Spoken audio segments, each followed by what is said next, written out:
ગુજરાતમાં લોકસભા ચૂંટણીનો પ્રચાર પ્રસાર પૂરજોશમાં શરૂ થઈ ગયો છે અને બીજી બાજુ પરસોત્તમ રૂપાલાનો વિવાદ સમગ્ર રાજ્યમાં વિસ્તરી રહ્યો છે। આ વિવાદને લઈને પરસોત્તમ રૂપાલા અને પ્રદેશ પ્રમુખ સી.આર. પાટીલે માફી પણ માંગી હતી, છતાંય પણ આ વિવાદ શાંત થવાને બદલે વધુ ઉગ્ર બની રહ્યો છે। તે વચ્ચે વિશ્વ હિન્દુ પરિષદ અને આરએસએસ સહિતના ભાજપના સંલગ્ન સંગઠનો આ વિવાદને શાંત કરવા માટે સક્રિય બન્યા છે અને ગુજરાતના ભાજપના નેતાઓ અને નેતૃત્વ હવે આ વિવાદ અંગે કોઈ પણ નિરાકરણ લાવી શકે તેમ નથી, એટલે સૌની આશા તે મોદી અને શાહ ઉપર મંડાઈ રહી છે।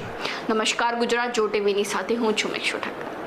આ વખતે ભાજપે 26 બેઠકો સાથે 5 લાખ પ્લસની લીડ સાથે જીતવા માટે કમર કસી લીધી છે અને ગુજરાતમાં ત્રીજી વખત હેટ્રિક થાય તે માટે ખુદ વડાપ્રધાન નરેન્દ્ર મોદી ગુજરાતમાં 8થી વધુ સભાઓ ગજવી શકે છે। તેમજ રૂપાલાના વિરોધને શાંત કરવા માટે નરેન્દ્ર મોદી પહેલી સભા રાજકોટમાં કરી શકે છે તેવી શક્યતાઓ વર્તાઈ રહી છે અને આ સભાઓની સાથે રેલી અને રોડ શોનું આયોજન પણ થઈ શકે છે તેવું ભાજપના સૂત્રો દ્વારા જાણવા મળી રહ્યું છે। તમને જણાવી દઈએ કે ગુજરાતના 4 ઝોન સૌરાષ્ટ્ર, કચ્છ, ઉત્તર, મધ્ય અને દક્ષિણ સિવાયના અન્ય મત વિસ્તારોમાં પણ નરેન્દ્ર મોદી ચૂંટણી સભા કરીને રાજ્ય કવર કરશે અને ત્યારબાદ તેમની પહેલી સભા તે 22 એપ્રિલના રોજ રાજકોટમાં યોજાય તેવી માહિતી રાજકીય સૂત્રો દ્વારા મળી રહી છે। તો આવી જ નવી માહિતીને જાણવા માટે ફોલો કરો જો ટીવી મેક્ષુ ઠક્કર।